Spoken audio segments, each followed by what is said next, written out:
Hello, and welcome to Depth Perception. We discuss movies and dive into how films direct the way we experience them. We create a perception of sound, a perception of sight, with a dimension of mind. We move into a land of both shadow and substance, of themes and ideas. Once again, I am joined by James. What's up? And Kmax. Hey, Voz. All right. Today's episode is brought to you by the 2017 movie, The Florida Project. And this is kind of the second part of our Yummy Payoff series. So this movie is directed by Sean Baker and written by Baker and Chris Burgach. And I apologize ahead of time if I butcher anyone's names. Starring, like I said, Bria Finnady, Brooklyn Prince, and Willem Dafoe. And right from Wikipedia again, the slice-of-life plot focuses on the summertime and adventures of a 6-year-old girl who lives with her unemployed single mother in a budget motel in Kissimmee, Florida. And also includes their struggle to make ends meet and stave off homelessness. Again, we do not do full scene-by-scene retelling of the movie here, and obviously spoilers ahead. All right, so this is the second movie-centered episode that we're doing here. Right off the bat, I just want to get first reactions upon you guys seeing this, because this is both of your first time seeing this movie. That's right. So this will be a true first reaction, and we'll start off with James. Okay, so I watched it a few days ago. I actually watched the movie twice in the last week. So I watched it once at home, where it was unencumbered by children, the missus, everyday life stuff. So I sat through the movie initially, and then I watched it again while I was at work. Well, little pieces of it I watched again while I was at work. Sent you guys a picture of that.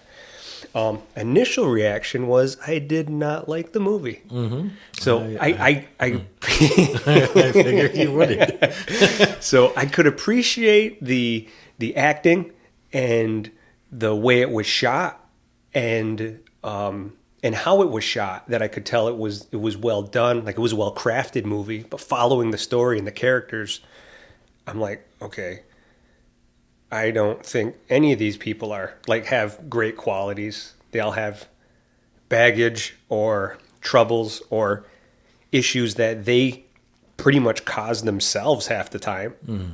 And I'm like, I feel like I'm dealing with people at work again. Mm. And it's... For those of you who don't know that James is a police officer. So I'm like, there's a lot of people who I deal with that, similar situations, they have poverties and there's drugs, and then there's children who get kind of wrapped into the mix too, that have to deal with these issues. But to have a character, or multiple characters, who put the roadblocks in front of them, who steal and con and kind of twist the world around them to try to suit them, and then it bites them in the ass for it. I'm like, that's what you get. And so it was still interesting, and it still was willing to watch and had fun, trying to enjoy the movie, mm-hmm. But that feeling like they're doing this to themselves. I couldn't get into the film to truly just enjoy it as a film. I could mm-hmm. watch it and see how it was shot, where they would have scenes where it was just the children, it was pointing the camera, when the girl's in the bathtub, and then the guy that she's hooking up with, I'm assuming for money, mm-hmm. is oh, there's a kid in the bathtub, and she closes it, and so it's just filming her. Right. Or the scene when Haley, the mom, tries to, I think she tries to patch something up or get someone to do a solid for her. It's the friend of, what's the little boy's name? Scooty's mom. And then comes in and beats her up, mm-hmm. and it's all from the view right behind Scooty's head. That shot. Mm-hmm. And it had more punch to it. I'm like, oh man, it felt like it was a well done movie. Right. But to connect with the characters, I'm like, I couldn't. Mm-hmm. I couldn't get to that point. Yeah, I mean the main character, we meet her, little Mooney, and the first thing we see her do is spit on people's cars. Spitting multiple times on top of one lady's car. Yeah, and then trying to get out of being responsible for it. Right. So, any other comments before I move over to Kmax? I'm sure I have a bunch to come back because I did watch it again, and then I watched multiple reviews of people saying it should have been an Oscar nod. It should have been this. This is the reason behind it. And so I tried to listen to as many voices giving it positive reviews as I can to try to get, like, maybe there's something I'm missing because I'm having this initial, like, wall built up against it. Mm-hmm. Like, I'm probably missing something. There's probably something more and deeper to this movie that I'm having, like, I'm already having a reaction that separates me from it. Right. And so I'm trying to get past that by listening to all these people review it and then trying to see what feelings I have to try to best describe it. So I did write a lot, and I tried to get better notes on it. And I tried to see it from their point of view. What are they seeing that I'm not? And I'm sure we'll get more into it, because as soon as you find another scene, I go, oh, okay, there's something else to it. But that was my initial synopsis. All right, Kmax. I'll say this: James came to work today. James came to work today. He's drinking that Liquid Death. I got a Liquid Death, a Rockstar, and a decaf coffee with blueberry and whipped cream in this one. He's drinking that Liquid Death like it's Liquid Life. That's right. It's brought new life. I love it. I think I would probably say I liked it from a purely. I think I liked it because I'm a big fan of Willem Dafoe. I think he's awesome, and he was awesome in this. I liked it because it had the backdrop of kind of the background of Walt Disney World, which is my favorite place. I think I liked it because I found myself looking for why you thought I might like it. Right? It's like when someone tells you, you might enjoy it, or you might, because you're looking at it and thinking, I want to see what I would like here. And I think I agree with James a bit on the deadbeat characters, and there's plenty of them to be found in this. An entire motel of people. Full of them. It's almost like it's a contrast to Disney World, Walt Disney World, and at least the way I perceive it. Mm-hmm. This magic, what's it called? The Magic Castle. Magic Castle, like McDowell's and not McDonald's and Coming to America. The Golden Arcs instead of Golden Arches. The Big Mick, not the Big Mac. Anyway, you guys have seen it. Was Arrested Development the Gothic Castle? Yes. so I that whole place is like the backdrop of emptiness and loneliness and poverty and broken dreams. And so here's why I like it. Why I like the movie so much is because I feel like I teach some students that live, trailer park folk, and their struggles are very, very, very real. And because I don't have to police them, I guess I don't see the chases and I don't see the apprehension. I see the human part of it, and I see the part that very often, when poverty gets someone, it's usually someone else's choices that got them there or helped them get there. They made some choices definitely to stay there. They probably were a big part of them being there, but maybe someone's in an abusive relationship. Maybe someone has to leave, and the only good option they had was to stay with their sugar daddy. But they didn't. They bolted. We don't know if Haley did that. Maybe she, you know what I mean? Right. So I looked for a reason. That's what I was looking for. I looked at all these other reviews and things, but I thought maybe I'm going to look elsewhere. I'm going to look at, does it ever say how Haley ended up being in that position? I made some assumptions with her tattoos and her drug arm marks and all the things that she got into, but maybe those are all things that happened as a result of a decision that she made that might have even been quasi-heroic that she did for her and her daughter. I don't know. So it gave me a sense of, it gave her a human face, and it made her redeemable. Even though I don't think she ever was, it made her redeemable in my head. So I could care about her to a point where I could actually like the movie. Because I couldn't at first. She's played, I think, horribly and wonderfully by the novice actress. Right. I think she was an Instagram model. So that they picked up and then just gave. That was her first time ever acting. I mean, and it comes through as someone who studies acting to some extent.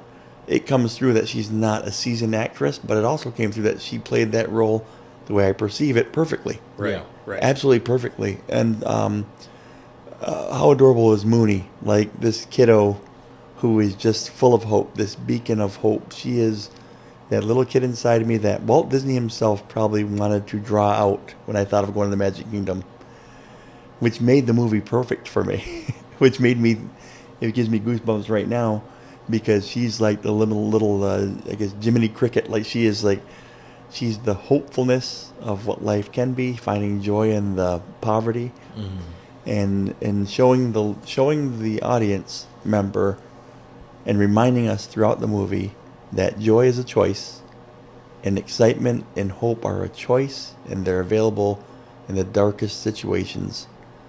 You can find the good in all of it, even in ultimately toward the end, where the ultimate yummy payoff is. We talked a little bit about it. Was it real? Was it a metaphor? Was it?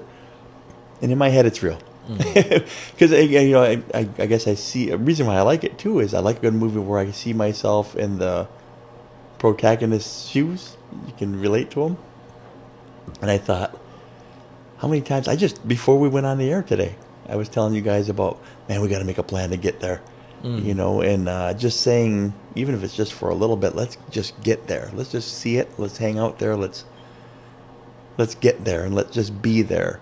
And this little girl, kind of like her big payoff was, we can go there, and like her little, I'm going to get too carried away, her little adventures, like trying to recreate what she perceives might be there, and what she's heard is there, trying to create these little experiences for her and her friends.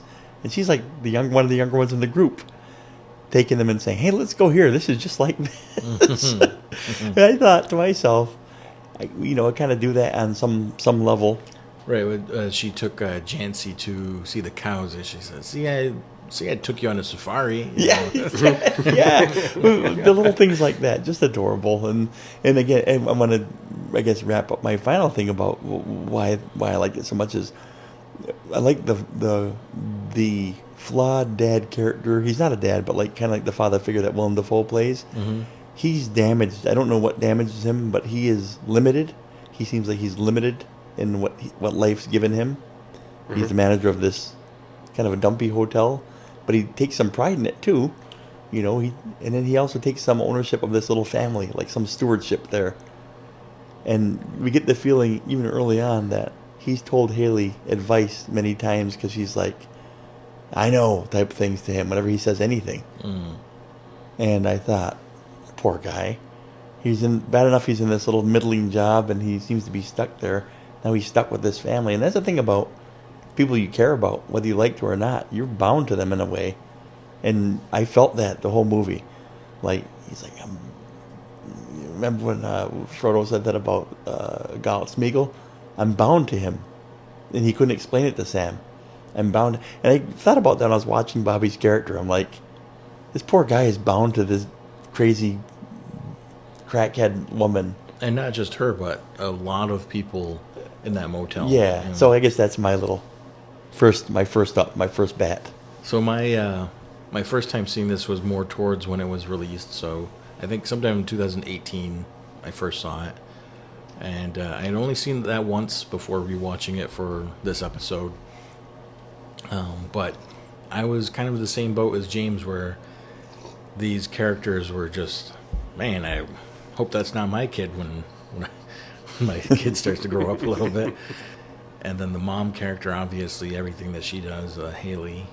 So by the end of it, though, I'm a blubbering mess when Mooney can't come up with the words to say goodbye to Jancy, and Jancy whisks her away and goes to Disney World. Thinking to myself after it's done, I'm like, why did I care so much that Mooney escaped all of that? Like, why did the first scene we got was her spitting on people and cars and swearing at whoever. So why and how did I care about this character so much?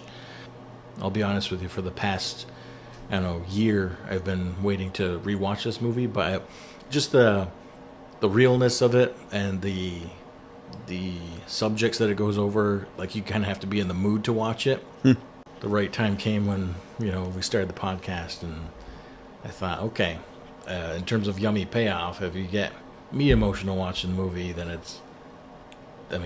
that's got to have something yummy in it. Watching it the second time here, I realized just how many techniques the filmmaker is using to kind of plant everything in our subconscious and get us to root for these characters and direct how we feel in certain moments. Even if it's noticed and you think, okay, this happened, that's why I feel this. But I think a lot of it may have been subconscious, where you're getting these signals and messages in what you're watching and what you're hearing, and then by the end of it, it's all coming together. There are quite a few points I wanted to bring out, but is there anything else you guys want, like any big bullet points you want to go over before I start to... Like larger bullet points? Yeah, like... I got separated things on each of the characters, but just my initial feeling when I watched the movie is I had like this apprehension watching it because the characters are so like selfish and victimized, like they're like playing the victim card constantly and defensive over nothing sometimes, that you're like, I'm at work now, and a lot of the reviews were giving it that, like saying that this behavior is a product of a broken system. It's because she might have had no prior support structures in her life. And I'm like, no, I don't agree with that. I see people with families, and there's one sorry, forgive me.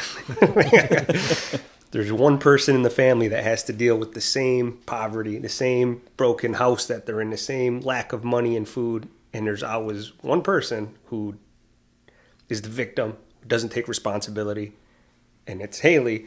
But the rest of the family's in the same spot they are, and realizes, hey, we put ourselves here. And so, like, to put all these people that got probably kicked out of that house into one hotel, my initial reaction is I put walls up. So I'm trying to push those out of the way to try to understand this movie better. Mm-hmm. But that's how every time it comes up or watch a review on it, I'm like, like rolling my eyes at it. I'm like, I'm trying to understand it better, though.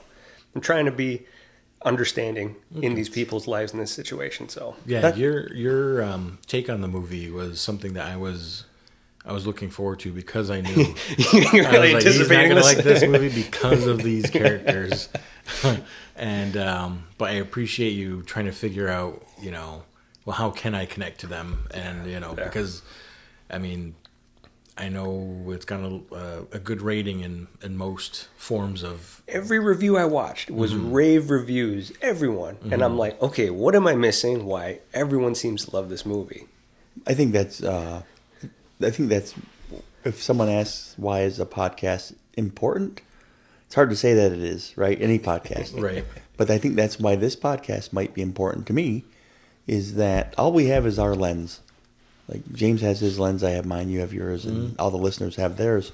That's all we have. Yep. So if we want to understand how someone else sees it, it takes some work, right? It takes some work. So, and I feel like that's the case with not just movies and films. There's dozens, hundreds, thousands of podcasts out there that kind of go in and talk about politics or religion and things like that. And I think that people need to learn that. That's an important lesson, man. If you don't see it a certain way, you're like, how the heck can these people see this? That's a super brave thing to say. And say, I'm going to go on a quest to find out why you feel that way about this and why I don't. That's not the path less traveled I take very often. Very often I just look at it and I take the broad path that everybody goes down. I'm like, I don't feel like you do. I feel different, It's not like it was going to make you, sympathetic to these characters. Like it wasn't going to like change your mind and be like, oh yeah, I can see that. They're beat down by the system. It's not their fault. I knew that wasn't going to be, that wasn't ever in the cards for your perception of them. But you just trying to see how other people perceive these characters is already like like we're on the right path here of, trying to, we call it depth perception. So like you're adding layers to how you're taking in this movie. Yeah.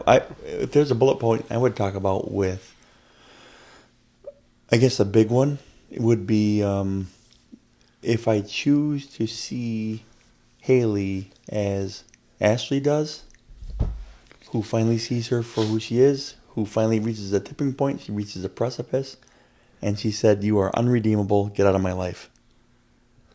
Bobby never gets to that point. Mm-hmm. He probably wants to. His life would be a whole hell of a lot easier if he did. Didn't have to take care of or have any care about these people. I'm just doing my job, man. Hey, listen, I'm just taking care of the pool. I'm just painting this thing. I don't gotta watch your kids for you. He borderlines love with enabling. I feel like, yeah, well, where he's giving the money to the other hotel just to house her. Sadly, most of us do. I mean, I'll be honest with you. My love looks like enabling a lot. I was going to say. I mean, it's like a father figure, though. Yeah, I mean, if your child is in trouble, you're not. I mean, you're going to help them. That's true. You're still going to love them, but where do you draw that line as a father? That's the thing and that was the beauty of it. The whole time I wrestled with, am I going to decide to be Ashley here when I'm consuming this film? Because if that's the case, I have to hope a lot of different things. I have to root for CPS to remove the kid.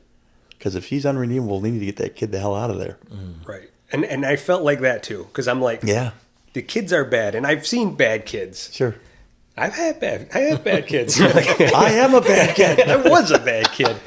And I know and I see bad kids who you're like, oh man, there's something really wrong with you. Mm-hmm. Or, oh, you're in a situation where you're playing monkey see, monkey do. So this is the mom.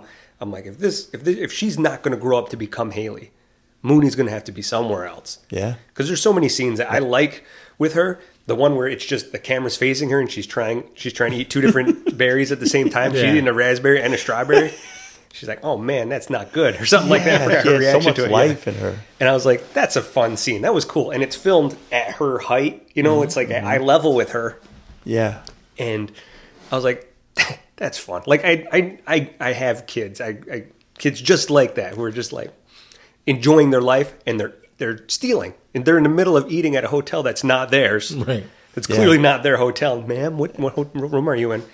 She says her own hotel room, which she's not lying.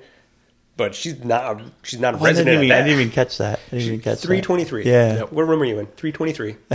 She is in 323, I remember a mile down the road. My siblings, whenever we were bringing out, they'd say, act like you own the place. Just act like you own the place. You'll be okay. Bulk aisle at Tops. Just act like you own the place. Eat that grape. Yeah. That's cool. So my thing was like, am I going to view them like Ashley, where you're not redeemable, or Bobby in that, yeah, you know what? Heck or high water, I'm here for you. And I'm going to stick with it. And I chose that. And that might be another reason why I thought his performance and his character was wonderful, because I'm like, good for you. I'm choosing to stick in here with his characters. I'm going to hope for them also. I'm going to hope for some redemption for Haley. So I'm going to believe like you do for her. I'm going to put up with it. But I did feel like it was a labor to put up with her BS. Mm-hmm. I was sick of her. I'm like, stop it. I think we know people like that. And I'm like, stop it. And, I think I'm going to go a little bit more in depth with her character in a bit. But it's tough also because you can see that everything that she does is ultimately to try and take care of Mooney. So with her scams with the magic bands, the prostitution, just everything. Like, even when she did have money, it was, let's go to the dollar store or whatever it was and have a day. And so everything was geared towards providing what she thought. I wouldn't say everything. I wouldn't say everything. She does have redeemable moments where she is playing and being good mom. Mm. And then there's days where she don't see her at all because she's just in her room playing on her phone or whatever. Or she's got a bunch of food that she just got from this place, and then she's mad and she's going to kick all the food. I was like, that was food for you and your daughter, but I don't care because I'm mad at so-and-so. So she still has like... Oh, because I remember the daughter was like upset at that. She was like, why'd you do that? Yeah, yep. I felt that. In case you're wondering, there's two fat guys and one skinny guy. This fat guy's crying right now. I remember that scene. My hand just reached towards the screen. That was a lot of food she kicked. No, it was a little extra bacon, if you remember. Yeah, extra bacon. And she that is her only redeeming quality. At least I think is that she tries to be a good mom, but her selfishness, hubris, her pride, ego, whatever you call it, is all in the way, and it's going to affect Mooney. It is going to. And because you play with her and keep her clean, use her in your scams, I mean, it's coming. You look at her character and say, well, how in the world did she learn to be a mother? She's probably in her early 20s herself. Right. She looks like she's in her early 20s. So like what she thinks is being a good mom, and she's spends the time, literally most of her money goes towards providing for her, but ultimately the way we see it is like, this ain't a good mom. She does the work, the cons, the scams, or whatever, to make money to pay the rent for the hotel for that. Is it just the day, right? She pays for just the day? Or week. She pays Weekly. per week? Okay, she pays for just the week. All right, so I'm going to transition to, let's see, I have 8 different topics, I guess. Jeez. On top of what we've already covered. So, use of setting. Okay. So we talked about Magic Castle. Some of the stuff we already... you are recording. We already touched a little bit on. But I had just a couple extra notes on some things. So the Magic Castle mirrors the Magic Kingdom, like we already said.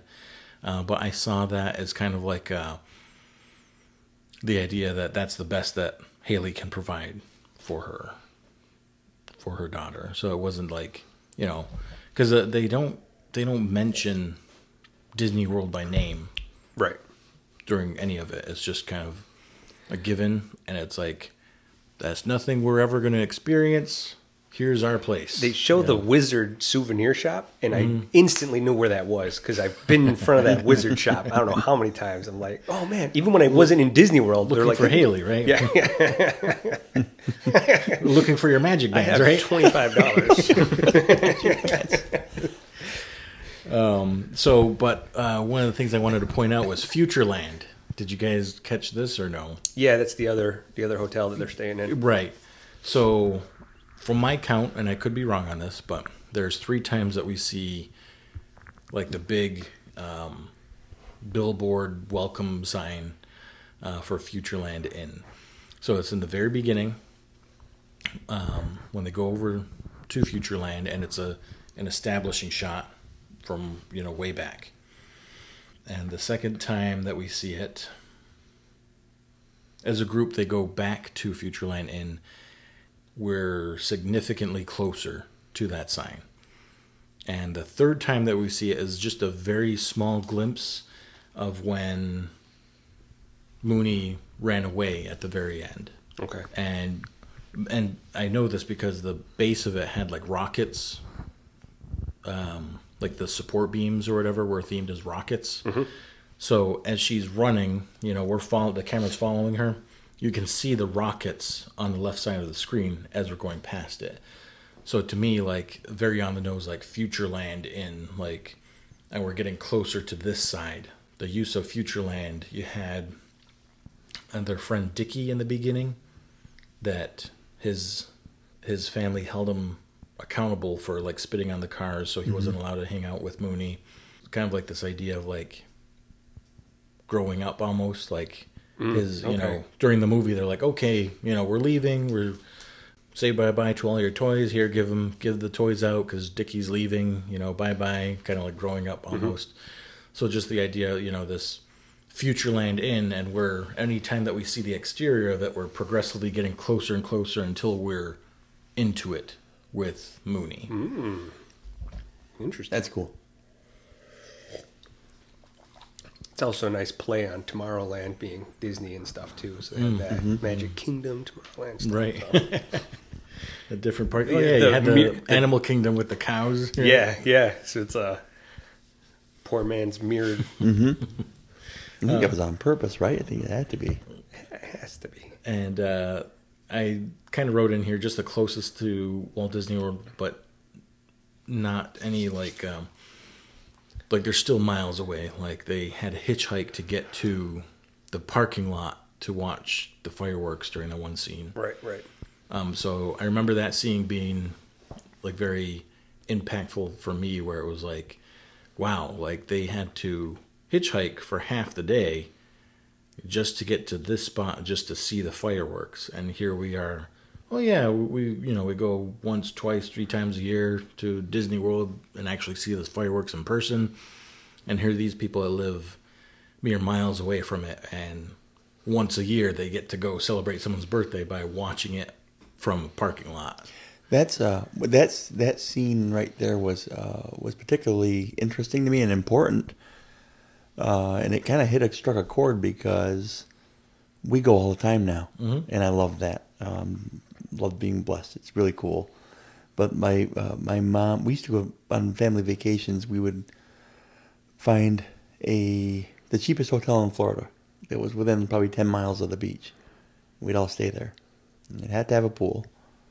And we'd pack sandwiches, and we'd go get lunch meat. And I remember we never went to Disney World. It just wasn't in our vocabulary. We'd go to Florida almost every year. We'd take 4 or 5 cars, and we'd all stay at the same hotel, shuffleboard and maybe the pool, and go to the beach once. I remember one time they said, we're going to go to Disney World. And I didn't know what that meant. And my parents didn't even know how much it cost. And we went. And you don't know the things that parents struggle with until you're a parent. And you don't know the embarrassment they probably have to deal with things until you're dealing with it. They probably thought, all right, Darien Lake price or Fantasy Island price. Bring in 7 kids. Let's go. Let's take them. Let's splurge. And I never was given a reason. I'm the youngest of 7. I was never given an excuse, but we got there. We got through there. We paid for the parking. I remember my mom pretty much arguing with them about the price of the parking. And then we went, and I remember us going up and seeing my dad's face and hearing my mom and dad arguing. And all of us jackass kids waiting to go in. Next thing I know, we're back on the little shuttle going back to the parking lot. And we hung out there with our cooler of sandwiches and beverages, hanging out in the parking lot and just walking around a bit and then leaving and going back to our hotel with no explanation.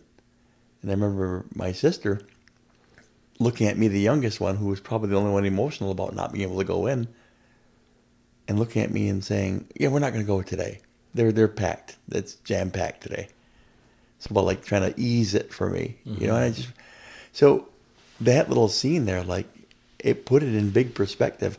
All it did was just make me be more thankful. I felt sad for those characters, but I'm thinking, amen. I remember I've been there, and that's hard, and it's embarrassing. Think about how hard that is for your mom and dad who tried to give you this treat and couldn't afford it, and how embarrassing that must have been. Because my siblings are all older. They understood whether we had money or not. I was young and dumb. I just knew, man, I thought we were going to go see the mouse and whatnot. Man, I'm digging some things, the reason why we have to go there 3-4 times a year now. You know, and why I work so hard to make sure that my kids never have to experience that. Anyway, I think about those poor kiddos hitchhiking all day just to get there to get a peek at the fireworks. That was Jancy's, I think it was Jancy's birthday. Yep. Like that was the special occasion we get to hike and watch these fireworks from take a peek at them. From miles away. But yeah, so that was my quick talk about the setting of the movie and how that kind of maybe subconsciously, or maybe it was very noticeable for people to kind of let that encase us in the story with these kids. So we've talked quite a bit about it. Use of father throughout the movie. So in the beginning, Dickie's father held him accountable. Scootsy's? Dickie's. Dickie. Yeah, he was only in the beginning. Oh, that's right. Okay. Yeah, so his father held him accountable. Scootsy's Ashley's kid. Okay. I think it was Dickie. They called him Dickie. But eventually they move away, and when Ashley keeps Scooty indoors, there's a scene where Mooney goes to try and get him to play, and a male, you don't see, it's from the chest down and you hear his voice, but it is a male saying like, oh no, Scooty can't play today or whatever. So I'm assuming father figure. And we've talked quite a bit about Bobby acting as a father figure to a lot of these people, including Haley. But so at first it came off as, oh, all these kids need is a father. And, kind of saying, oh, the father's able to put the foot down. But it wasn't that they just needed the father and that the mother's not enough. It was kind of saying they need both parents because they have, we talked about Willem Dafoe or Bobby having his own son. And there's the scene where they're moving the elevator and the son like says, oh, I can't do this anymore. I can't be, it takes me forever to drive up here and, I'm done. And so you can see that even Bobby, who tries, it seems like he has a heart of gold with Haley trying to help her and be her conscience, can't even make things work with his own son and, whoever his mother is.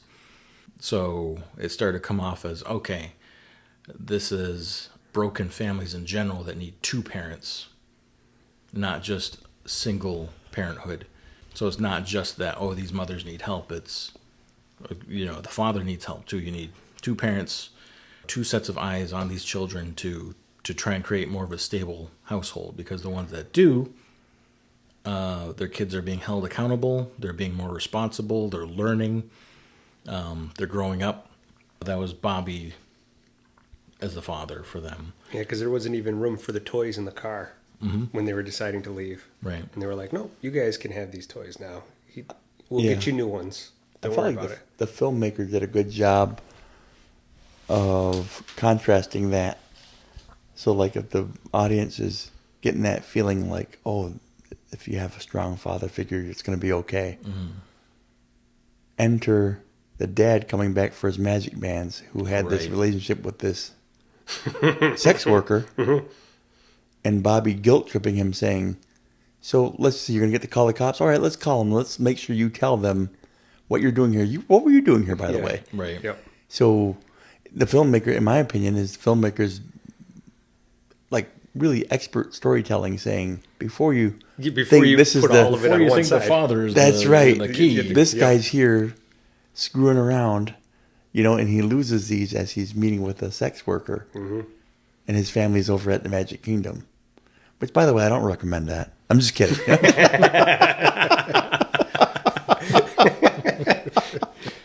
You want to go a little higher class than Magic Castle. I'm just kidding. Audience, listen, I'm just kidding. Okay? All right. Everybody's cool. Good. I know from experience, dude. So I would know that Veronica Vaughn. Now, this is something that the first time I watched it, it jumped out at me, but I didn't feel like I could pay attention enough to it as the movie was going.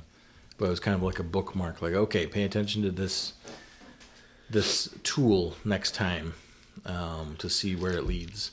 And that was the use of color. Before I get into what I'm going to go through in my notes, I wanted to see if you guys picked up on color throughout the movie.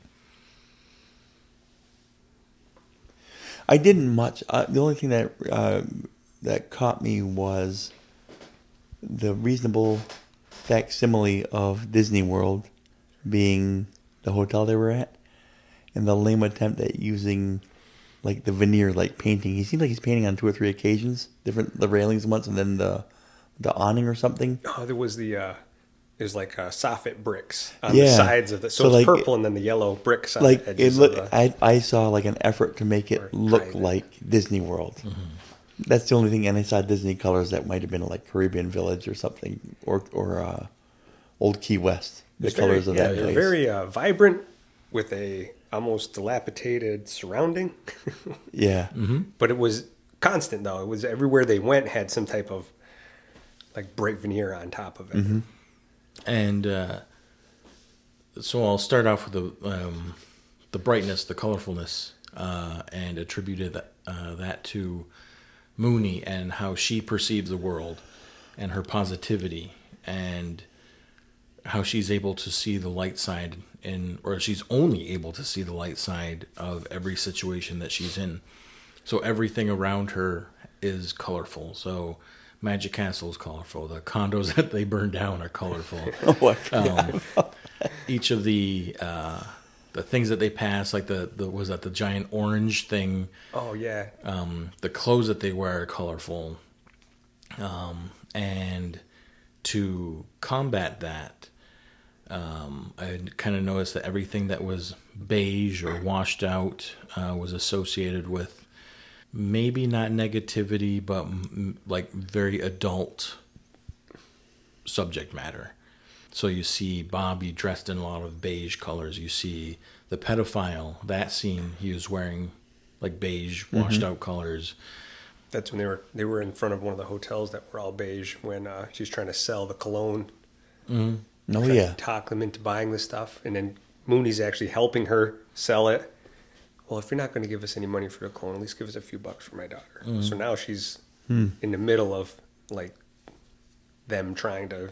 Now they're trying to make money. She's trying to work. She's working now. And then even on the inside of the hotel rooms, and you might just say, well, it's just a hotel room. They're supposed to be beige and whatever. But it was still, whenever you're inside and something was happening, like when Ashley got beat up, it was beige. Or when Mooney is taking her baths, we the audience know what's going on during that time. Mm-hmm. But that's all washed out. It's all white, in the bathtub.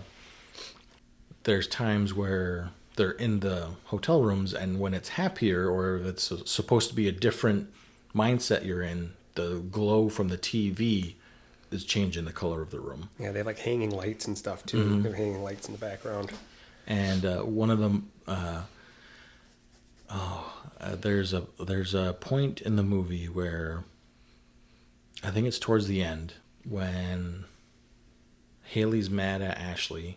There's a point where she's like stomping on the floor in the middle of the night. Yeah.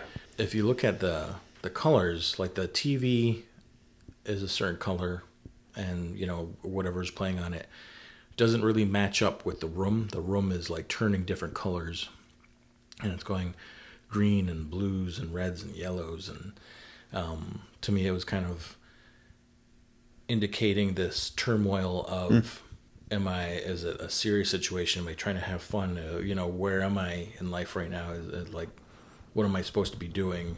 That was my spiel on the bright colors and the washed out colors. But then you had dark colors it was kind of like people that had already gone to, like, that are responsible, that are already adults. So throughout the movie you see Willem Dafoe dressed in like darker shades. You have, we call them CPS, but it was like Department of Child and Families, DCF, is that what they call them? Or DCS? I don't know. I'm not sure what but our version of Child Protective Services, whatever it is, they have darker colors on. The use of the color blue seemed to be pretty important. Blue to me, it was hard to put it into words, I guess, but it was like, it was associated with maybe the loss of childhood and bringing the harshness of poverty into the spotlight. Like, okay, here's our conflict on, our characters versus society. I guess maybe the transformation into being, I guess, responsible or growing up. Definitely the loss of childhood. For quick example here, Ashley, when she works when you see her in her work outfit, the shirt is blue.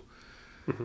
When you see what Mooney wears throughout the movie, it changes. But towards the end, she has an aqua green shirt, and then by the end, she is wearing a blue shirt. Haley has the blue highlights in her hair, as if almost to be like fake growing up, I guess. Like their highlights, or an they're attempt not to natural, stay. Just change Or, like yeah, a child, yeah. like a Peter Pan syndrome attempt. You know, Right. like I'm trying to keep this level of Like I don't want understanding. my loss of childhood. Like I Right, want to right. keep at this state right Right. here. It could very well be just coincidence, but for Mooney to be wearing a blue shirt by the end of it when she's finally learning that, hey, I'm having trouble finding the positivity in this scene, in this situation. For her to be wearing blue is like very. For me, it was like, okay, I get you. Even with the backdrop, the kind of the blue sky, the blue, when it's blue, it's very blue, and she mentions the rainbow. So to me, it was kind of like cementing, like, hey, pay attention to the colors because here's Mooney pointing out the rainbow above That's a good point. the motel. Did that jump out to you guys after I mentioned it? Well, or you were not talking really? about it. It became pretty obvious, but those are the kind of things that I told you at the beginning of the series that I said I don't commonly see those automatically, but it's cool to see how that plays. It was noticeable how bright the buildings were with overgrown grass, and even the one that they try to burn down. Well, they burned down. But yeah, the colors were very noticeable. Like, if it wasn't my first and 1.5 times watching it, that might be like, hey, they're pretty bright for a reason, maybe. Keep I that- like the transaction we were able to see just in the way you're describing it, Vaz, of saying, okay, I see what you're saying here. When she's wearing the blue, you're like, okay, I get it. Man, that's a huge payoff that I will miss probably 9 out of 10 times. Probably more like 99 out of 100 times. But it's cool to see after. It's almost like an Easter egg afterward. We watched a movie before, and it was really obvious when the colors were meaning something. And I was like, why is that a thing? Why is that a thing? Yeah. And it just was never a thing. And he was like, no, this shows up. This color shows. It was, I think it was Nocturnal Animals we watched. Oh. And it was yeah. very distinct what colors were was, involved. okay. And I was like, I never thought the colors being a thing, were a thing. And even in Legally Blonde, I know he's not a big fan of the movie.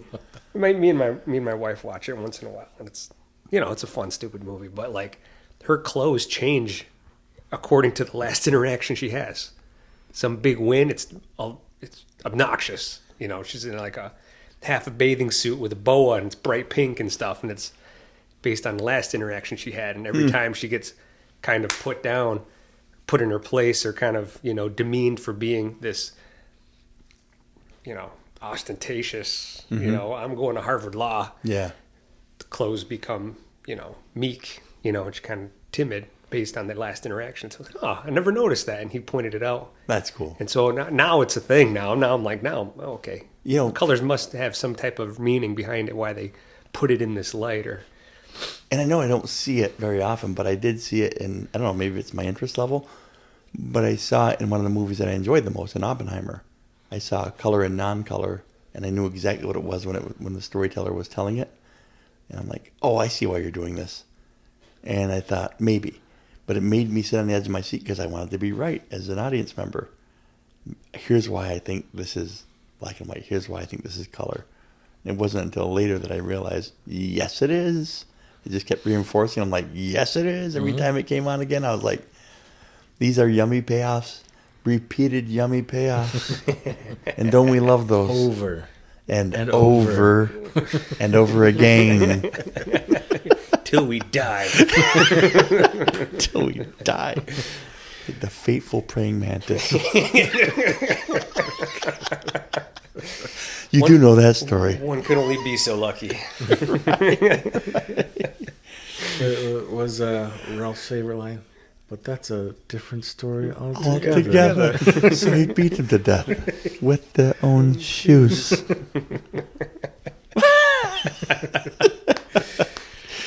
Oh, Ralph. Shout out to Ralph. Yep. See if anyone got that reference. Besides the three of us. But moving on to the use of rain.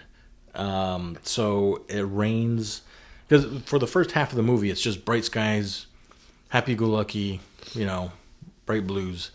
But as things start to fall apart, we get a couple scenes of rain where Mooney's caught in it, but it seems to only happen after we have a conflict or some sort of negative event. So I know, like, a couple of the bigger ones, Haley blows up at Bobby because Bobby kind of says, hey, all of your guests need to check in with the office, kind of telling her, like, hey, I know what you're doing. She blows up at him, puts her used women... her pad. Slaps her pad on the glass. That was so over the top. So after that blow up, Mooney gets stuck in the rain with, I think it's Jancy. I think that's when they're stuck under the tree, I believe. And then there's the part where there's a final... Well, I should say first, so to me, like, the rain is almost taking out some of Mooney's positivity. So kind of washing the color out a little bit. So that's kind of like how I saw it. It's like a negative event happened, then the rain kind of washes that brightness down a little bit, kind of knocks her down a notch. The biggest one that happens is right at the end there. She beats up Ashley, and when it rains, they actually go play outside together, Haley and Mooney. And to me, because I had picked up on the rain scenes happening right after something negative, it was kind of like a very ominous foreshadowing. Even though they're having fun as a mother and daughter, just by themselves, playing in the rain, that's when the emotional, as I'm watching, I'm like, ooh, like something, like we're at the point where Mooney is just happy to be spending that time. She would be with her other friends, but she's spending it with Haley, even in the rain, which to me was like, even if it's in negative context, I still want to be with my mom. I still want to be with her and spend time with her, even if it means we're in trouble together. And so seeing that, I was like, okay, I'm assuming something even more negative is going to come up. So yeah, that was the use of rain, because to me it was very noticeable, because I'm thinking, Florida, yes, there's a lot of sunshine, but there's also a lot of rain, and we didn't see any of that until negative things started to happen in the movie. And they seem random when they happen. And so like this, you could probably dismiss it as being random, but when I think about it now, in the context that you described it, I'm like, obviously, I'm such a genius after someone points it out and then gives it to me. Like, of course it is. I would never seen it. And James, it went over my head too. Okay. The rain did, at least. I do remember the scenes when they're playing, because they finally went outside to, like, I forgot, they had made up a zoo or something in Disney that they were playing in or something. They had an imaginary world they were playing in, and then it started raining, so they're sitting out in the rain. And then Haley and her finally playing in the rain together, which is, it's different when Haley's trying to be a good mom. She's playing, she's doing kid stuff with her kid. But I didn't see it as the whole movie I saw is foreboding. I'm like, you can't like nothing good alienate every single character in this movie against you and then not have something bad. Something's got to happen, And to be fair, it's probably for Mooney's benefit, but they don't know that, right? And we'll circle back to that part too. But use of music. Did you guys pick up when music is used? I didn't at all. I never got a chance to go back again. Remember, like I said, I watched it on my phone and through my hearing aid speaker. The only time I remember specifically there's music is there's rap music playing in the room when she has a friend over. That's the only time I remember music, because it's kind of, or maybe I think they had music when there's like a fight out in a parking lot.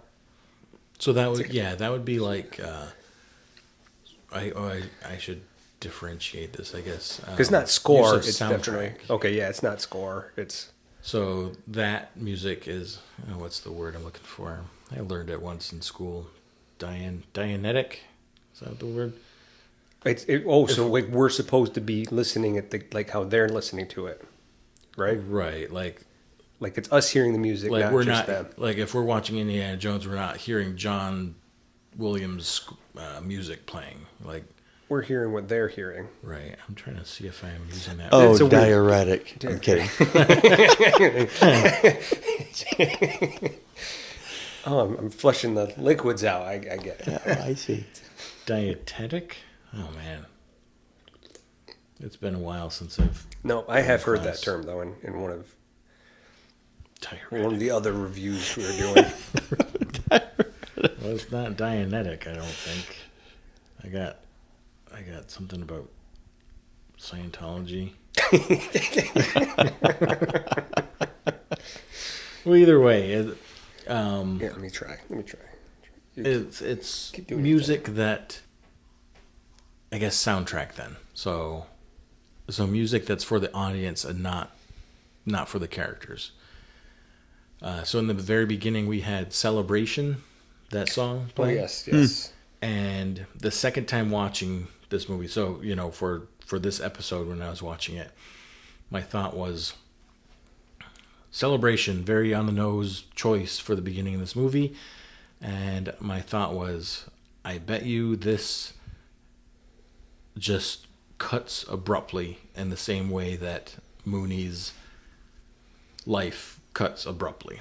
And sure enough, the song just ends and it goes right into the movie.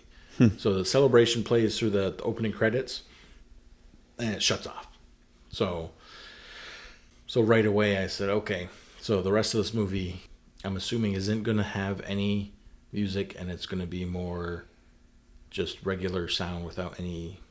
The only other time that we hear, like, I guess, soundtrack music is at the end when Jancy takes Mooney and they go off to the Magic Kingdom. Oh, that's right. And so you hear that music, that joyful music playing as they run off there. To me, that kind of adds to the debate whether or not that last scene was real or if it was like a something mental that Mooney had come up with to escape her current situation. Diegetic. Diegetic.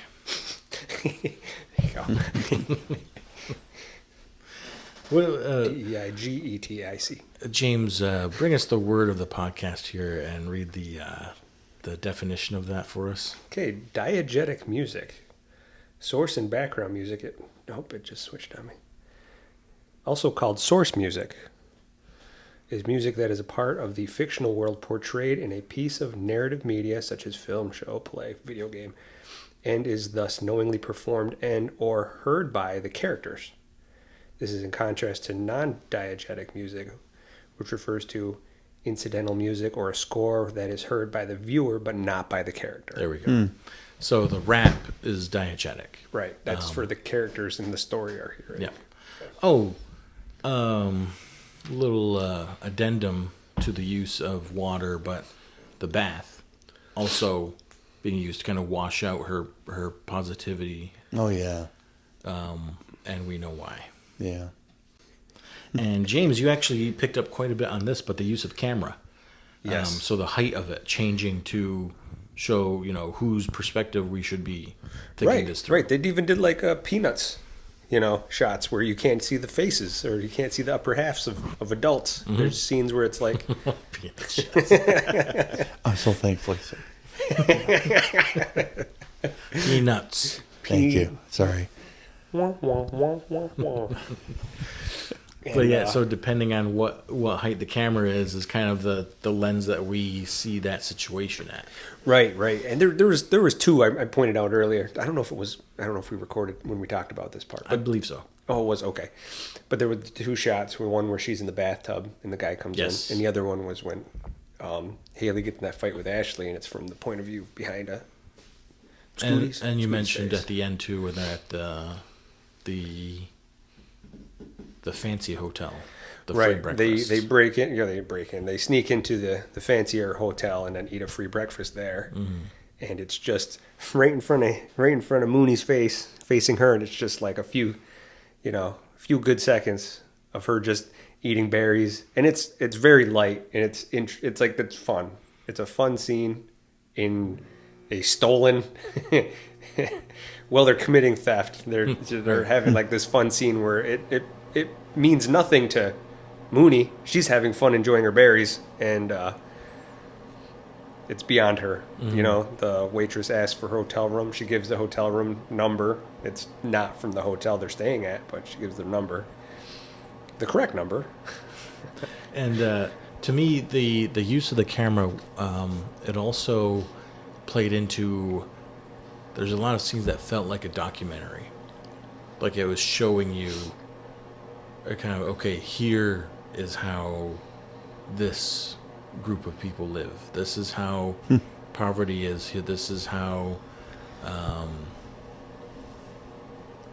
this is our section of society that you don't know about, and we're going to teach you about it. And like the camera is unmoving, on certain parts where it's just you're seeing things happen, and the camera doesn't move at all, and that's when it feels like a documentary. The way it was shot, it was something I really did like. I did like the way it was shot.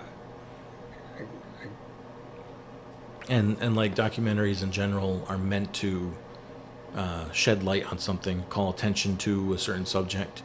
So I think I saw an interview where the filmmaker was it Sean Baker had learned about the people that live in poverty at these motels. I watched that interview too, because he said he was like, I remember doing the exact same things as these kids were doing, playing hide and go seek and tag, but they're doing it in a parking lot of a motel with no adults around. It was so like that style of shooting those scenes was very intentional to get the viewer on board to say, hey, look at this. You see it? Yeah. How's that affect you? Like that. Yeah. And that's from one of the few, because I probably watched 14 different reviews. Some of them were his interviews, were Sean Baker's interviews. Some of them were from movie critics and blah blah blah. And it seemed like they were trying to get you to be in their shoes and have sympathy for them. And I'm like, I'm not having any sympathy for them. I feel like I'm supposed to have more sympathy. I feel kind of bad for them, but a lot of the characters, I'm like, you put yourself here. And I've told you guys prior that I see people who do deal with this types of situations, who are in this type of poverty, who maybe sometimes can't get themselves out, do have to kind of steal, do have to kind of lie, do hope for handouts from people to get by. But they have families and other people in those exact same situations that aren't scummy or as irredeemable, I guess, that understand, I got to work on this. I take accountability when I mess up. I'm willing to talk and help each other, and hopefully someday I'm out of this mess, but this is where I'm at. This is the life I live. And then you have other people where they will take from you, zero regret if they hurt you or wrong you, and it's inevitable, the path that Haley's on. Even though she does have her moments where she's trying to be like a child, at least in my eyes, that's like with the blue hair, like she's trying to be the child that she has with her, and that's what she knows how to do, is be a kid. And now that she's kind of forced to grow up, Futureland's down the road, but I'm not moving. I'm staying here. And I'm even going to have him pay for me, and they're going to still boot me right back here. I'm going to have my father figure, try to enable me by even handing them a few dollars to get me to stay, and they will not have me. I'm staying here as a child, and eventually this kid's going to get taken away. I guess I can understand the movie a little better. Yeah. So one of the cool things I thought with the change in the level of the camera was the perception of the handouts. The bread truck comes up, or the bread van, whatever it is, with the the food for people. So when you're through Mooney's level, it's like, all right, here we go, lunch is here, and they cut through the line, they grab their thing, and they go to the woods to go eat or whatever. Yeah. But then when you're at the adult level, the hotel or the motel owner or whoever he was telling Bobby, like, hey, what is this doing in the front? Like, put this in the back. This is shameful to have these handouts in the front of the motel. Like, no, I'm not going to have that image on my motel. So I thought that was a pretty cool difference, different perspective that each of those camera heights had when it came to that subject. Yeah, that's a good point. So Mooney, there's a lot of close calls surrounding her character, and It's almost like blind luck that she hasn't been roped into. Getting caught by a pedophile, burning down a house. Exactly. Burned alive, raped. There's a lot of close calls that she's been around, running around by herself. Just getting injured. Is a close call by itself. Her ignorance of the seriousness of those situations is almost like her shield. That's how she's able to perceive things in such a positive manner, is because she's been able to avoid the consequences of those situations throughout the movie. And obviously it's only until the end, when child services are called, then it's that shield's broken. Yeah. You kind of question whether or not she picks up on some stuff, though, throughout the movie, whether she actually is playing ignorant or if she is ignorant, because when they stayed at the Arabian, Haley is arguing with the lady there, and seemingly Mooney's just kind of spaced out, looking in a direction, but then she yells like, "Give us a break, lady!" Yeah. So it's like, oh, were you listening to all that? And then how she reacts when Haley has the guy over and he opens up the bathroom and Mooney's there, and like just kind of like how she looks over and closes the curtain, and like that's not someone like, oh, we have a guest and they're over it. Like this is a very it seemed serious jarring. like, hey, Yeah.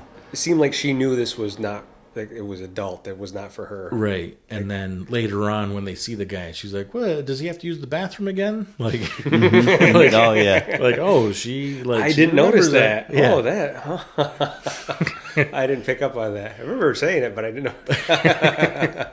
So like to me that's like a joke among adults, like to kind of poke fun, like, hey, remember when you were remember when you were a hooker? Can I go back just a second? I wanted to. We're talking about like camera angles and shots. Oh yeah. Something that I thought was, and I don't know if it was just me making it in my head, but there were 3 shots that I remembered pretty vividly of when Bobby was in an elevated position, looking down on a scene unfolding, and him having to intervene. And you could almost see him hesitant to intervene. He looked for a minute, gave it a count, looked for a minute again. Hopefully it would remedy and right itself. It didn't, so he had to intervene. Which scene was that? One with the pedophile. Okay. When he's up there and he ends up dropping the paint when he decides to that's intervene. right. That's right. Yeah. The other one was when CPS or whatever we called him in this movie show up. He was like on another level watching it unfold, and then he got there. And then there was a third one where I think, was it when they were spitting? I can't remember. There was another one where he was another level up above them doing something, and he saw it happening. And you see him pause, he looks at it, and he shouts something. I can't remember the scene. There were 3 times that I saw that. He did come down to come take the to get the lady because she had her boobs out and was tanning. I don't know if she was higher up prior to that, but he did have to come down to try. I know, like the shot itself was a view of where he's looking from, a bird's eye view of him looking down.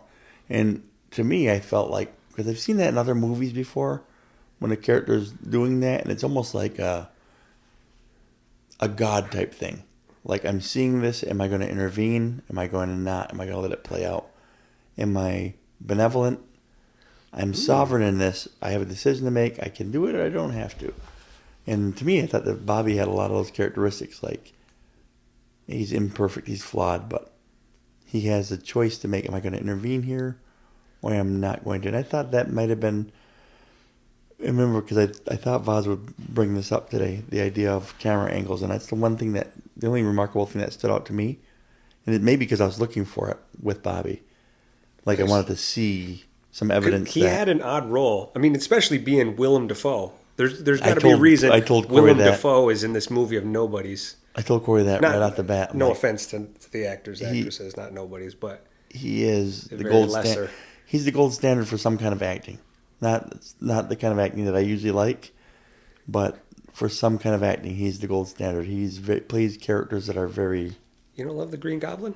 Well, but I mean, like again, that actually worked because he plays these He plays two. He plays two intense characters psychic wound character, That's a good way to put it. but I not like a that. heroic psychic wound because a lot of their origin stories are they're born of some kind of wound. Terminally And he flawed. plays characters. I think that they have that wound, but they haven't healed from it, and so they walk around with this flawed. And that's what I don't know what happened to him. More than anything in this movie, I wanted to find out what his origin story is. Like, how'd this guy get here? If I were to guess, something to do with the hotel and his work separated him from the missus. I don't know if he got. I'm just putting it out there because there's something that he cares so much here, and then because you brought it up for a little bit, but we didn't go into it too much. With But the like son? the son, but Yeah. what he says, the son tells him, "I told Mom, you're worried about her. Tell her that she's doing well." He's Why'd like, you do why'd that?" you do that? I never said that. You call her back and you You tell call her. her. You're telling his son. You call back your mom and you That's tell her, right. "I never said. That's right. I was making sure you're okay," or whatever it was he said. Like he was Adamant about that. very strict or very like intense about this goodwill gesture, this passing goodwill comment. Yeah. Take it back. Yeah. I'm like, oh, there's something. A hard line was drawn between him and the ex, whatever it was in the past. And what we're learning is that there wasn't a whole lot of throwaway lines in this. So it had a purpose. Right. There was a real meaning behind that.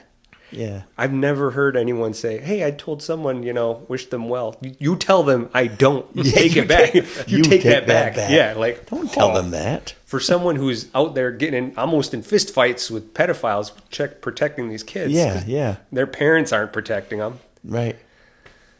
That's what I like about that character, man. He has his heart, but we all do though. We all have these blind spots where Charles Dickens, one of the best writers of his time, the British literature, and writes stories of hope through the Industrial Revolution, urbanization, and just overcrowding, and the haves and have-nots, and the poor lowly proletariat. These stories of hope, of joy, of family, togetherness, the turkey, the goose, for God's sake, the fatted goose. Couldn't hold, was a crappy dad. Just a crappy dad at home. A.W. Tozer Yes. was a elite Christian author, on the blessings and glory and grace of God, and then was the coldest husband to his wife he could ever be. I mean, I think there's something there.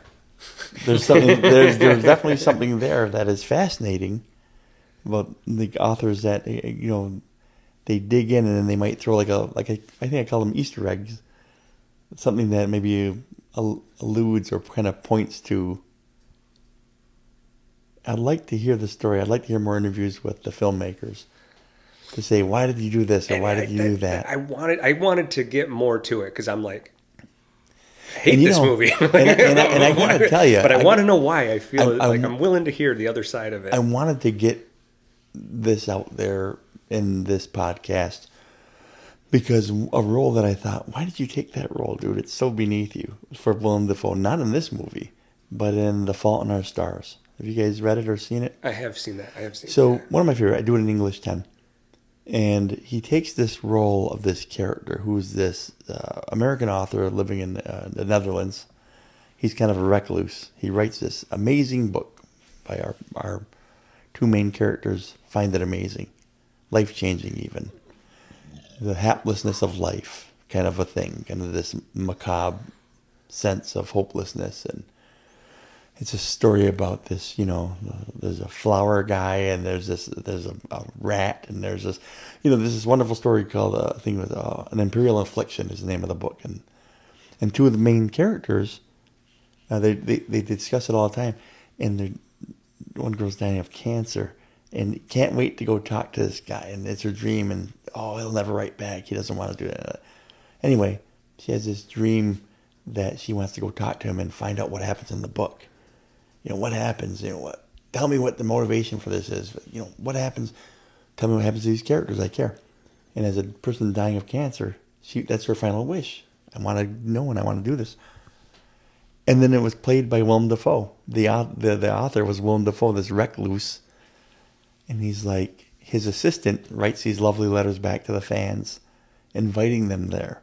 And they actually take up the offer. Get there, and he's like, who the hell are these kids in my dining room?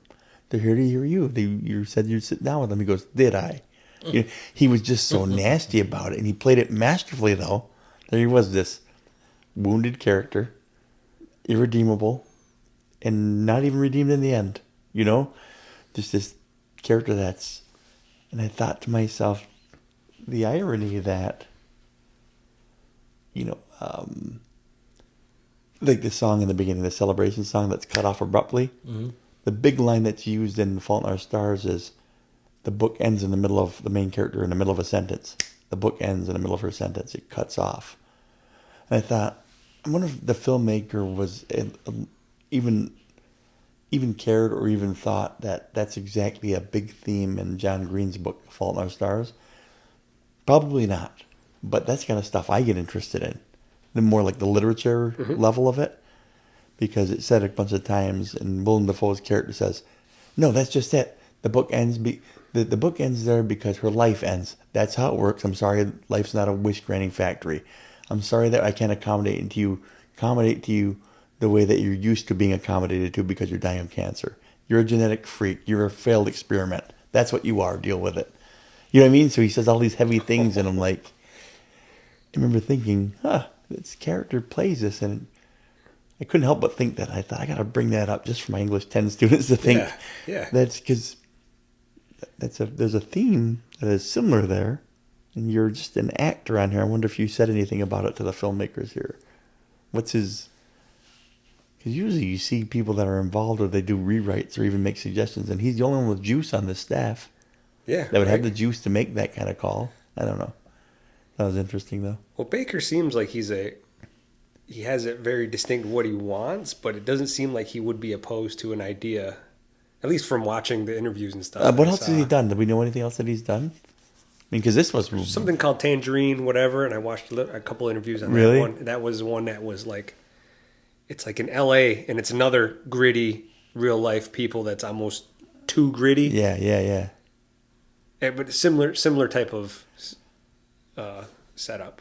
I like to know a lot about authors and people that write the screenplay or the story, because you can tell a lot just by seeing who they are, what they value. Oh, he wanted us to see this guy this way, or of course he wants to see this guy that way. I do like hearing that, because if I know that the writer-director of it behind it had this idea, and I go, okay, good. So the ideas I had that you were trying to tell me, I was picking up on them. And there's ones that you had added that I didn't quite see. I see it now. You know, I love hearing that. This podcast, I would love it to get big enough where Voz can interview filmmakers. Oh, that'd be wild. Yeah, but they could have the headphone. I was trying to do it all. They can have my headset and the microphone way here. Too much into this. I seriously think that would be awesome. Hey, who's to say they won't? Find one in the area and say, "Hey, we got a podcast. You want to come and sit down?" I don't know who. I don't know who or whatever. Like, we're taking this. Braylee's taking this week off. Yeah, Voz and I. I'll be in the corner. We can offer you coffee. I'll be in the corner over like Mr. Kincaid on the Partridge Family, just going like this, watching Voz do his work. Yes, ask him. Ask Scorsese. Yeah, we can offer you coffee for a small price.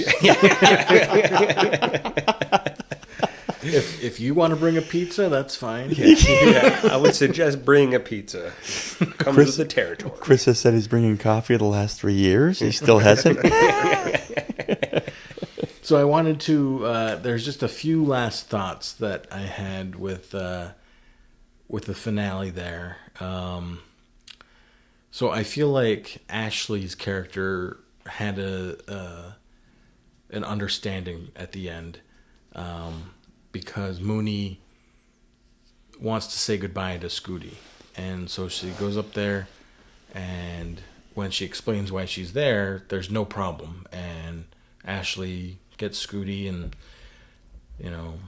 they say goodbye or whatever they do, and actually gives Mooney a hug. Like, Ashley gives her a hug. That's right. And so my thought was, she no longer sees Mooney as the problem in this whole situation, and obviously she just got beat up by Haley the night before. So it was like, okay, obviously, how can this child succeed when that is her mother?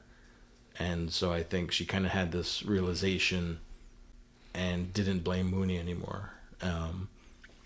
And when she's taken away, we finally see something that has cracked Mooney's armor, and she gets emotional and she can't handle it, and she runs away, and she's standing at the doorway just crying, and she can't find the words to say goodbye to Jancy. To me, that was like the ultimate low that her character hits, and it's only after you hit the ultimate low that you can try to find the ultimate high, which in her mind was going with her best friend to the Magic Kingdom. So I know it's been up for debate whether or not the last scene is for real or if it's imagined, but either way, I think the point is that Mooney was able to find an escape, and the highest escape that she could come up with.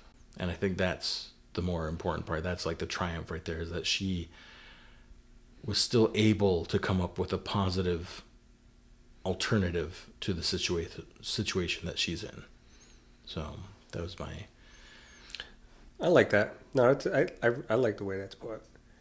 I do believe it's imaginary. Mm-hmm. Just the way that it's shot, not because it's like, oh, they had to shoot it from an iPhone, because it was shot from an iPhone from inside. They're not allowed to film inside Magic Kingdom. But and also we know that there's no way two kids just snuck into... There's no way these two broke-ass kids are going to... or really ran 20 miles. Ran 20 miles. Right. But they had filmed it right as... I think it's Jancy's grabs her arm, and then they take off together, and you could tell the film style changes right there. It's different, and then it's like you're in their world now. In their world, it's perfect. In their world, we're wherever we want to be. Their world, and you could you're seeing it through her eyes now. It's not the colors with dilapidated, ingrown stuff with the adults yelling in the background and the mom, conning and stealing and hooking. It's magic. And with the music to accentuate that. Yeah. So yes, that are there any other closing comments on the Florida project? I think it was a good choice. I mean, it definitely brought out some good conversation. I liked the way it was filmed and shot. It was well acted. I did not like the way I felt initially watching it. Mm-hmm. Like I really had I was the same. I was like pushback against it. When's our protagonist coming? Yeah. Somebody save these people from themselves, All right, Willem Dafoe, you're going to come in and lay down the... No, you're giving the money for her to stay. Okay. Yeah. That made me like him more, that he was just just a dude. He was just a guy thinking, I got to try. I can't, and then he's like, almost like, well, I can't. Just frustrated. I can't. And even like when the money when he was going to pay the difference, and she's like, no, I'm not. They wouldn't even take the money then. And, yeah, they wouldn't even take it. And he's like looking at them like looking at them almost hopeless, like, help me out here. Yeah. And then she pours her like pop and stuff there, and it almost has that look of, well, yeah, I know I'm here. I'll take care of it. I can almost see that scene finishing. It doesn't stay with him. Yeah. But I can almost see him saying, like, enabling her again by cleaning it up. Yep.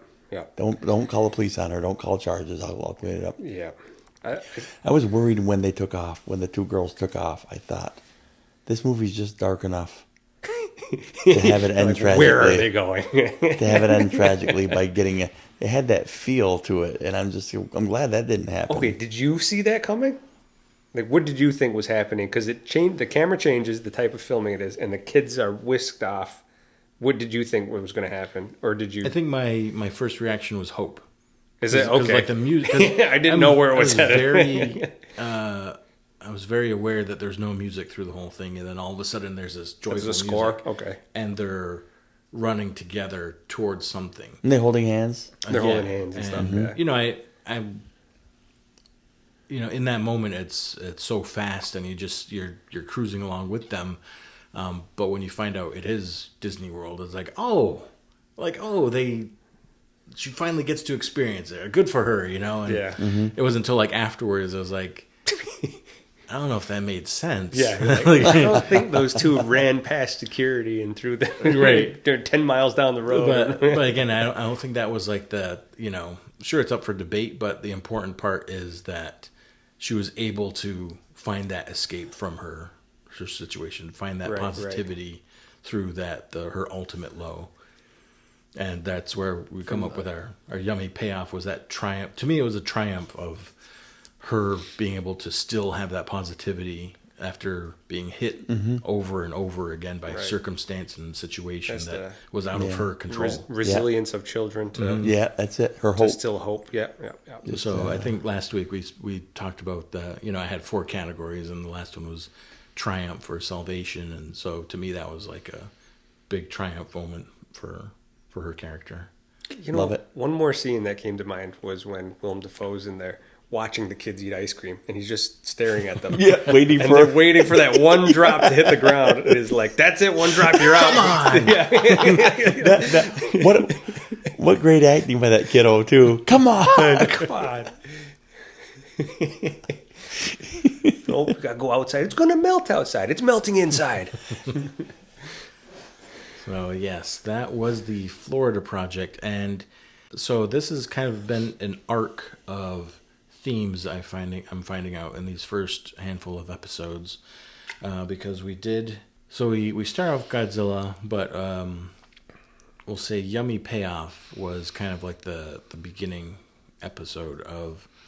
There's multiple episodes that kind of weave in with each other. So Florida project for Yummy Payoff, but it brings us into our next category next week that we're going to discuss is childhood. So we're going to want to talk about movies that bring us back to our childhood, or movies that themselves are about childhood. Oh, cool. So we'll go with the three movie method again. So each of you would discuss, either movies that bring you back to your childhood or movies that are about childhood. Ah, that sounds fun.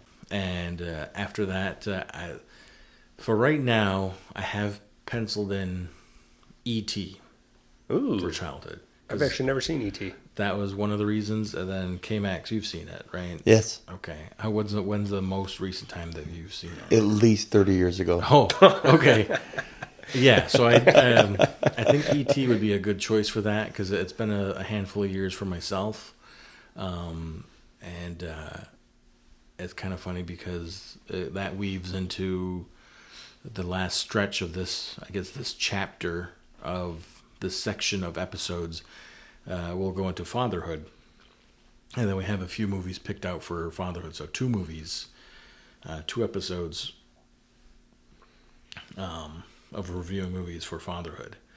So a nice little arc here of Yummy Payoff into childhood into fatherhood. And should be a nice, interesting group of episodes that we discuss. Looking forward to it. All right. So yes, next week, childhood movies. For right now, that does it from us. Any other closing remarks? No, that's it for me. It was good. It was a good pod today. It was a good one. I like the fact that we all seen this movie so differently, and from our discussion, we found a lot of common ground, and it was kind of cool walking in with James, and we were kind of walking in just like you and I have like little pre-production chats and stuff. Me and James had our first one today, and I was interested for it because I like when someone says, "I didn't like this," or "I liked it," or whatever. I set it low right off the bat. Yeah, and you know what? That's the cool thing about it, though, man, is because I don't have that lens, and I like peeking in other people's lenses. And I didn't think I had to like it. I can appreciate the movie the movie was, and the themes, and the acting, and how it was shot. But I don't have to. No, that's right. I don't have to be. And that's the thing. Unless we woke up in Tiananmen Square, you don't have to like right. it. Yeah, that's no right. No matter what the filmmakers their messages, or it doesn't matter what the director's message is. You don't have to agree with it. Yeah, You can yeah. at least listen to it. And that's the thing though, is I was open to hearing. I watched all the reviews trying to see, and maybe I'm missing something, or maybe there's something in here I'm not. Heart.